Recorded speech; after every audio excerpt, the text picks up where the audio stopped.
Ladies and gentlemen, it's now time for Friday's LukeJ62895.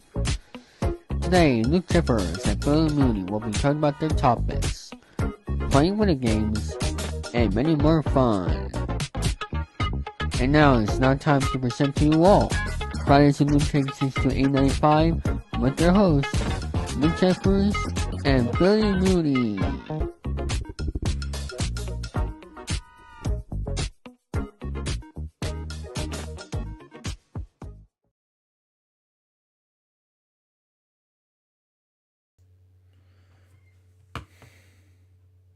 Thank you, David Fowlson.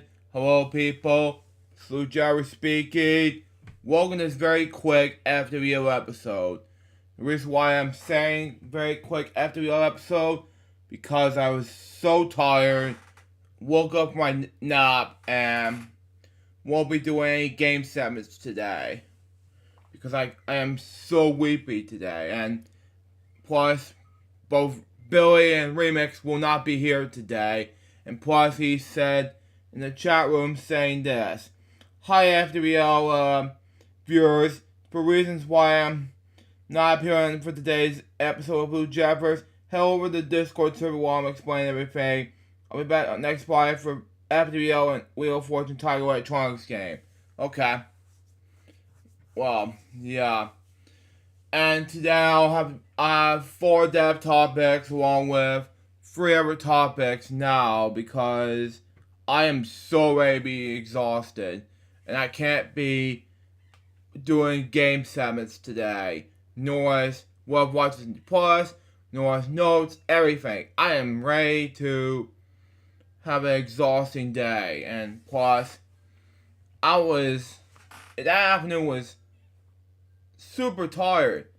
I am not ready for an FwL episode, nor is everything else, but yeah. But, let's do it anyway. I'm not going to read much dev topics in any way. Otherwise, I have to say so long and everything, but, that's just me.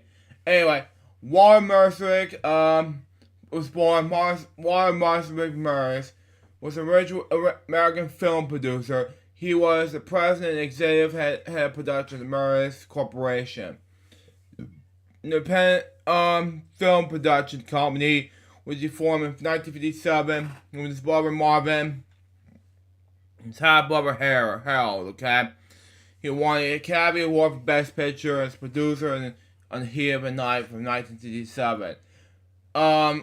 This and the 3 other dev topics will not be read by me by this life and career thing today, because I have to focus on my health.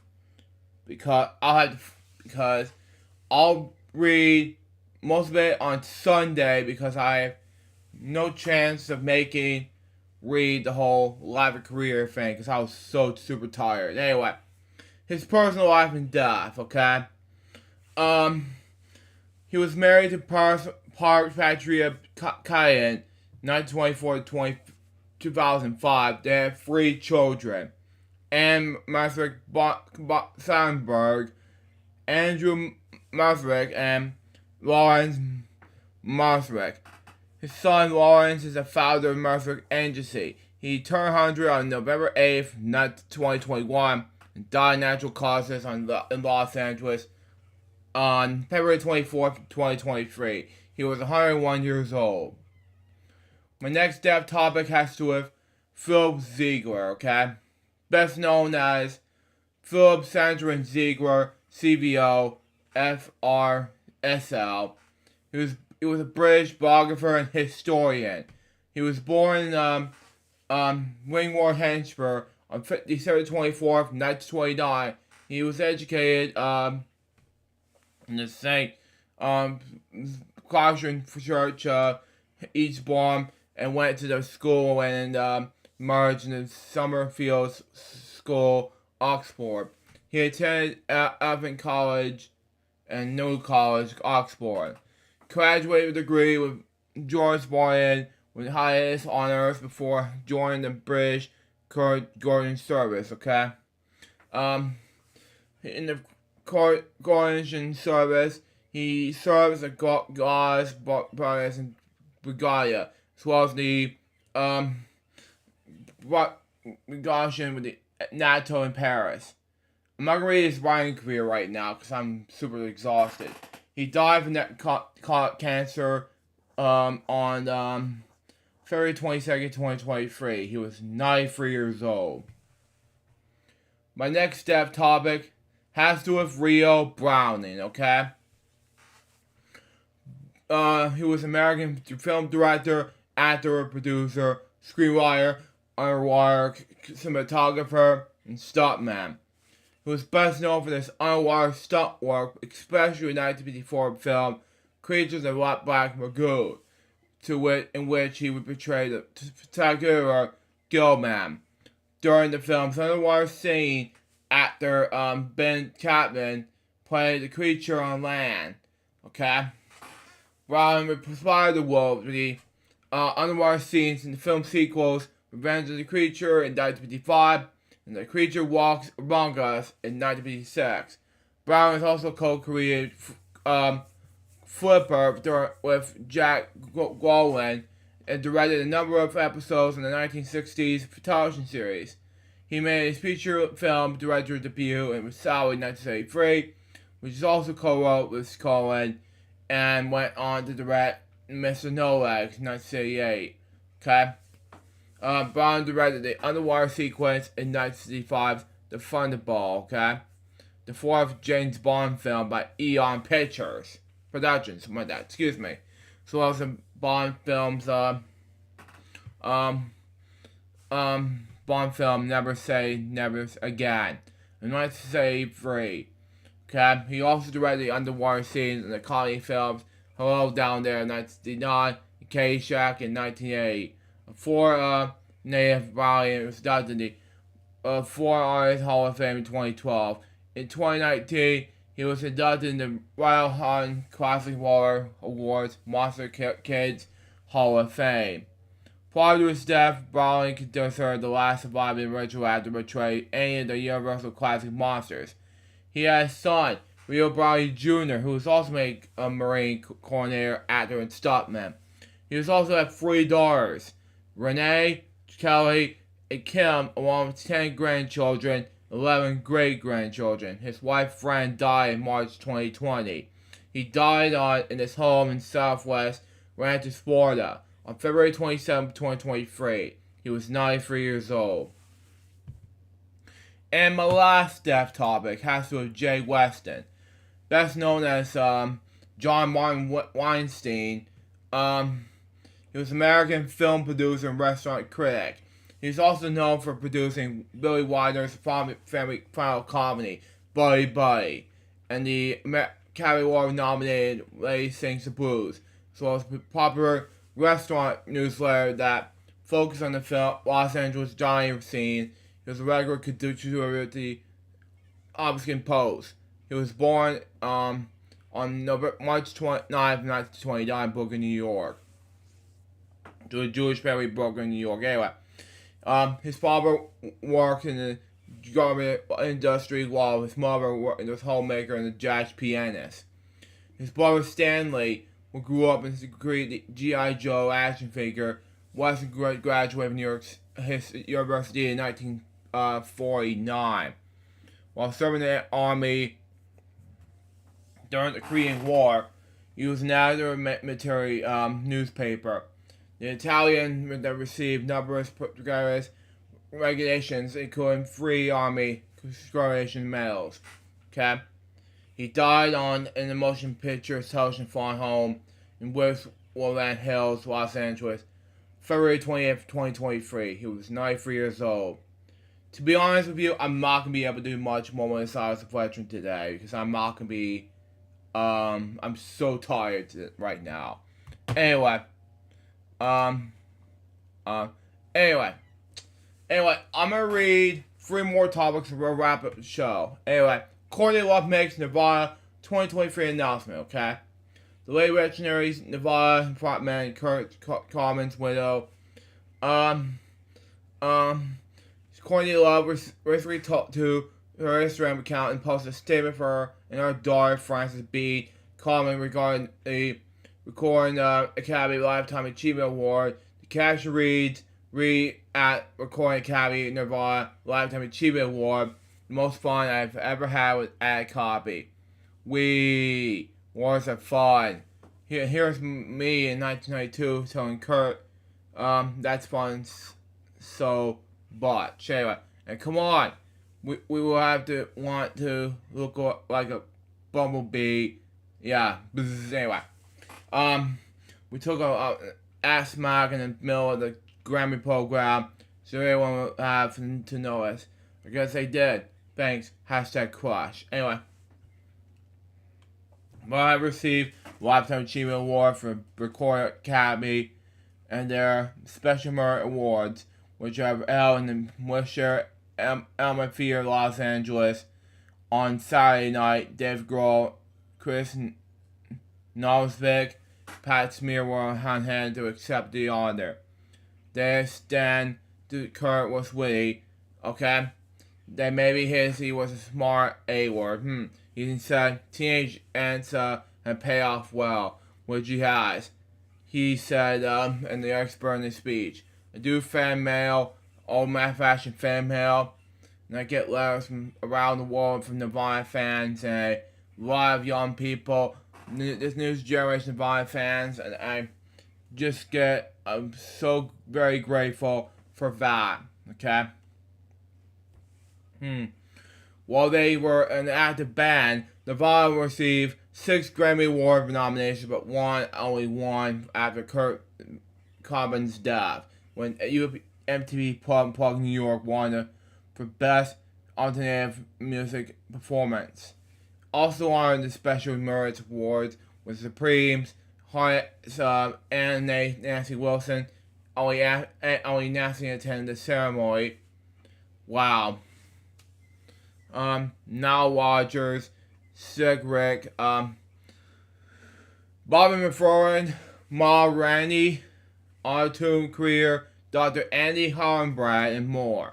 So watch some video from the event below, which I'm not going to watch due to copyright reasons. Anyway, wow, Pat Sajak, almost 77 lived like this. Okay, makes sense. My next topic has to do with Elmo, okay? Police warns Californians of evil Elmo's return to the streets. Wow, okay. Just one of you things we could get what we hear. Evil Elmo decided to return to the streets of California. The mysterious individual referred to as Dave Sander is known for supposedly showing up in the streets across the country, dressing up as Sesame Street characters to find an individual walking by. According to SF Gates, Sarah dressed as a Cookie Monster this time. Was recently shot at locals and tourists in Santa Cruz. The masked individual chase caused such a scene that police argued that nearby for the population to avoid him. The Santa Cruz Police Department took a Facebook warning followers of Verge. Santa Cruz police warned, do not engage man in the Cookie Monster costume. Recently, a man dressed up like the Cookie Monster in Santa Cruz, causing the caution concern about beach and wharf areas. Santa Cruz Police Department investigates the costume, claimed man as Adam Sandler. Wow. And he has no relation to the actor. Santa Cruz Police Department had received calls and emails from people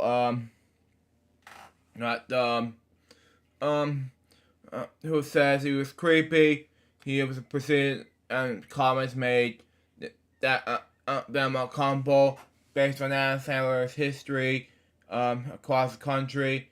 Santa Cruz Police Department advises the public that not to engage with this initial was sincere to clear to him. Wow, there was a sad feeling about evil Elmos. It hurts me so bad. Watch this remix for you, buddy. And my last topic before we wrap things up is about former President Jimmy Carter. which I haven't read last week. Anyway, Jimmy Carter 98 opts to hospital care. The 39th president has decided to forego for medical treatment and will spend his remaining time at home with his family, the Carter Center announced. Okay? Former President Jimmy Carter, who at 98 is the longest living president in American history, has decided to forego further medical treatment and will enter hospital care at his home in Georgia, my home state. Anyway, the Carter Center announced on Saturday, which is the last 2 weeks. After a series of short hospital stays, former U.S. President Jimmy Carter decided to spend his remaining time at home with his family and receive hospital care instead of initial medical examination. The center said in the statement posted on Twitter. He has a full support on his family and with the medical team, okay? The Carter family asked for privacy during this time and was grateful for the concern shown by his May Myers. So did not embroider on what conditions have promoted the recent hospital visits or organization to enter hospital care. Mr. Carter survived a series of health crises in recent years, including bout of skin cancer pneumonia, which spread to his liver and brain. Oh boy. And as well as repeated falls. Oh god.